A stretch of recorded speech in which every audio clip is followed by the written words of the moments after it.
1 सितंबर 2025 तेंजिंग का वो आलीशान होटल जहां एससीओ समिट के लिए दुनिया भर के नेता जमा थे। बाहर का माहौल बिल्कुल शांत था, पर अंदर एक ऐसी आग सुलग रही थी जिसकी आंच सीधे हिंदुस्तान के दिल तक पहुंचने वाली थी। प्रधानमंत्री नरेंद्र मोदी अपने कमरे से निकलते हैं। उनकी सिक्योरिटी पूरी तरह से अलर्ट है। प्रोटोकॉल के हिसाब से उनकी बुलेट प्रूफ गाड़ी बिल्कुल तैयार खड़ी थी। पर तभी एक ऐसी घटना होती है जिसने दुनिया भर के इंटेलिजेंस एक्सपर्ट्स के होश उड़ा दिए। मोदी जी अपनी उस तयशुदा गाड़ी की तरफ बढ़ते जरूर हैं, लेकिन अचानक उनका रास्ता बदल दिया जाता है। उनके इर्द गिर्द रूसी खुफिया एजेंसी के ऑफिसर्स एक मजबूत घेरा बना लेते हैं और अगले ही पल प्रधानमंत्री मोदी अपनी गाड़ी को छोड़कर रूस के राष्ट्रपति व्लादिमीर पुतिन की अल्ट्रा हाई सिक्योरिटी लिमोजीन में बैठ जाते हैं।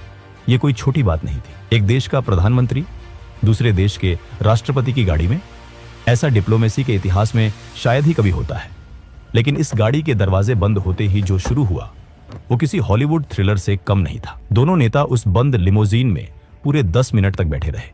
गाड़ी अपनी जगह से 1 इंच नहीं हिली। आखिरकार गाड़ी आगे बढ़ती है। इंटरनेट पर तस्वीरें आग की तरह फैलने लगती हैं। दुनिया भर के मीडिया चैनल्स चिल्लाने लगते हैं कि देखिए मोदी और पुतिन की दोस्ती कितनी गहरी है। दोनों एक ही गाड़ी में जा रहे हैं। पर दोस्तों, सच्चाई कुछ और ही थी। ये दोस्ती का दिखावा नहीं, बल्कि मौत के चक्रव्यूह से बच निकलने की एक आखिरी कोशिश थी। जब ये गाड़ी वेन्यू पर पहुंचती है तो एक और ऐसी घटना होती है जो आमतौर पर बिल्कुल असंभव है। वेन्यू पर पहुंचने के बाद ना मोदी गाड़ी से बाहर आते हैं ना पुतिन। पूरे 45 मिनट तक दुनिया के 2 सबसे ताकतवर नेता उस बंद गाड़ी में बैठे रहते हैं। उस बंद गाड़ी के अंदर फोन पर एक एनक्रिप्टेड लाइन जुड़ती है।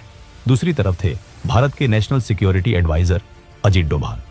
पुतिन की आवाज आती है, मिस्टर मोदी, हमारी एजेंसियों ने दुश्मनों के बीच एक बहुत खतरनाक मैसेज इंटरसेप्ट किया है। आपकी गाड़ी सेफ नहीं थी। खतरा बिल्कुल सिर पर मंडरा रहा है। मोदी जी बिल्कुल शांत पर दृढ़ आवाज में पूछते हैं, डोभाल साहब, क्या रिपोर्ट है? आखिर वहां चल क्या रहा है? डोभाल जवाब देते हैं, प्रधानमंत्री जी, दुश्मन ने शेर के मुंह में हाथ डालने की हिम्मत की है। खतरा वहां एससीओ समिट में नहीं, खतरा हमारे पड़ोस में बैठा है। एक बहुत बड़ा असैसिनेशन प्लॉट इंटरसेप्ट हुआ है और इसके तार सीधे अमेरिका की CIA से जुड़े हैं। ये सुनते ही गाड़ी में सन्नाटा छा जाता है। CIA, दुनिया की सबसे ताकतवर खुफिया एजेंसी, हिंदुस्तान के प्रधानमंत्री को निशाना बनाने की कोशिश कर रही थी। इस साजिश के तार समझने के लिए हमें थोड़ा पीछे जाना होगा। ठीक 27 अगस्त 2025 की उस सुबह पर, जब पड़ोसी देश बांग्लादेश के ढाका शहर में एक अजीब सी हलचल थी। ढाका का एक बहुत ही आलीशान वेस्टर्न 5 स्टार होटल।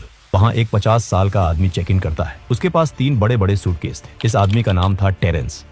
दिखने में वो एक आम अमेरिकन बिजनेसमैन लग रहा था। उसने होटल स्टाफ को यही बताया था कि वो एक बिजनेस ट्रिप पर आया है। पर सच तो ये था कि टेरेंस कोई बिजनेसमैन नहीं, बल्कि अमेरिकन खुफिया एजेंसी CIA का एक बहुत ही खतरनाक और मंझा हुआ कोवर्ट ऑपरेटिव था। वो वहां किसी बिजनेस डील के लिए नहीं आया था। वो वहां आया था एक ऐसी साजिश को अंजाम देने जो दुनिया का नक्शा हिलाकर